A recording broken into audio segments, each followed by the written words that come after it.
आज मैं आपके साथ शेयर करने जा रही हूँ देगी आलू गोश्त की रेसिपी। सर्दी हो गर्मी हो किसी भी मौसम में आप इसे बनाएं, बहुत मज़े का लगता है। बिल्कुल देगी स्टाइल का ये आलू गोश्त घर में पड़े मसालों से ही बनाएंगे। आप भी इसे ज़रूर ट्राई करिएगा और मुझे अपना फीडबैक देना ना भूलिएगा।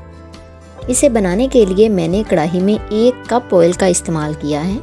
इसे अच्छी तरह गर्म करेंगे, फिर इसमें 1 पाव आलूओं को बड़े बड़े पीसेस में काट कर डाल देंगे।